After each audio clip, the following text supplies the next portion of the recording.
ఆంధ్రప్రదేశ్ అంతా వైఎస్ఆర్సీపీ నాయకులు రోడ్డు మీద ప్రొటెస్ట్ చేశారు. కానీ ఈ ధరలు ఎవరు పెంచారు? వైఎస్ఆర్సీపీ గవర్నమెంట్ జగన్ గారి లీడర్‌షిప్. అదే పార్టీ నాయకులు ఇప్పుడు తగ్గించండి అంటున్నారు. ఇప్పుడు ఏపీలో ధరలు ఎందుకు అంత ఎక్కువగా ఉన్నాయి? కర్ణాటక సహా పక్క స్టేట్స్ పోలిక ఏమిటి? సీఎం సీబీఎన్ గారు ఎన్నికల్లో హామీ చెప్పింది ఏమైంది? పేద ప్రజలకు రిలీఫ్ ఎలా ఇవ్వాలి? ఈరోజు ఆంధ్రప్రదేశ్‌లో లీటర్ పెట్రోల్ రూ. 113 ఉంది. డీజిల్ రూ. 100 ఉంది ఒక లీటర్. దేశంలోనే హైయెస్ట్ ధరలు మన రాష్ట్రంలోనే ఉన్నాయి. ఇప్పుడు ముఖ్య ప్రశ్న, ఎందుకు ఏపీలో మాత్రమే ఇంత ఎక్కువగా ఉన్నాయి ప్రైసెస్?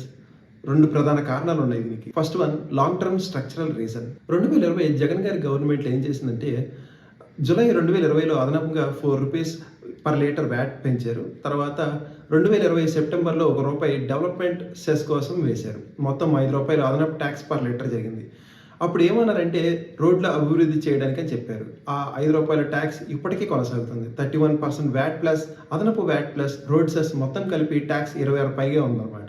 ఇది ఏపీ ధరను ఎప్పటికప్పుడు పైకే ఉంచుతుంది. రెండో కారణం రీసెంట్ హైక్.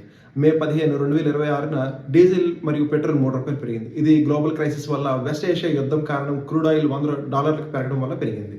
కానీ గ్లోబల్గా అందరికీ హైక్ ఉంది కదా, మన ఏపీ మాత్రమే ఎందుకు నైబర్ స్టేట్స్ కంటే ఎక్కువ చెల్లిస్తుందంటే వైఎస్ఆర్సీపీ వేసిన అదనపు ₹5 ట్యాక్స్ వల్లే. ఇప్పుడు ఆ ట్యాక్స్ ఇంకా నడుస్తుంది. అదే ఆ పార్టీ వాళ్ళు ప్రొటెస్ట్ చేస్తున్నారు. ఇప్పుడు కర్ణాటకతో సహా నైబర్ స్టేట్స్ పోల్చి చూద్దాం ఒకసారి. కర్ణాటకలో పెట్రోల్ ₹106, మనకంటే ₹6 తక్కువ. తెలంగాణలో ₹110, మనకంటే ₹2 తక్కువ. తమిళనాడులో ₹103, మనకంటే ₹9 తక్కువ. ఒడిశా 104, మనకంటే ₹8 తక్కువ. ఇండియాలో లోయెస్ట్ ధరలు ఎక్కడ ఉన్నాయంటే ఇప్పుడు హిమాచల్ ప్రదేశ్ మరియు అండమాన్లో ₹98 మరియు ₹84 వరకు ఉంది. మన ఏపీ కంటే 15 నుంచి ₹28 వరకు తక్కువ. ట్రాన్స్పోర్ట్, కిరాణా, రైతులు, మిడిల్ క్లాస్, పేద ప్రజలు ఇలా అందరూ బాధపడుతున్నారు. వైఎస్ఆర్సీపీ సజ్జల రామకృష్ణారెడ్డి గారు టెలికాన్ఫరెన్స్ పెట్టి స్టేట్ వైడ్ ప్రొటెస్ట్కి పిలుపునిచ్చారు. 2020లో మీరు ట్యాక్స్ పెంచినప్పుడు ఎందుకు సైలెంట్గా ఉన్నారు? ఇప్పుడు గ్లోబల్ క్రైసిస్, మీరు వేసిన ₹5 ట్యాక్స్ కలిపి ప్రజలు బాధపడుతున్నారు. Same party same tax, opposite stand అనమాట. ఇప్పుడు సీఎం సీబీఎన్ గారి విషయానికి వద్దాం. ఎన్నికల సమయంలో సీఎం సీబీఎన్ గారు, లోకేష్ గారు మేము అధికారంలోకి వస్తే ఇంధన ధరలు తగ్గిస్తామని చెప్పారు. ఇప్పుడు ప్రజలు ఆ హామీని గుర్తు చేస్తున్నారు. సీఎం గారు మీరు ఎన్నికల్లో చెప్పినట్లు చెయ్యండి.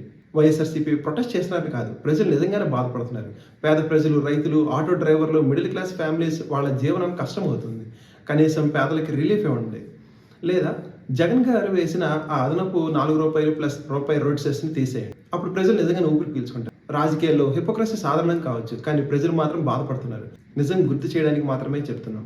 ప్రస్తుతం ప్రభుత్వం కూడా ₹5 అదనపు ట్యాక్స్ తీసేస్తే ప్రజలకు రిలీఫ్గా ఉంటుంది.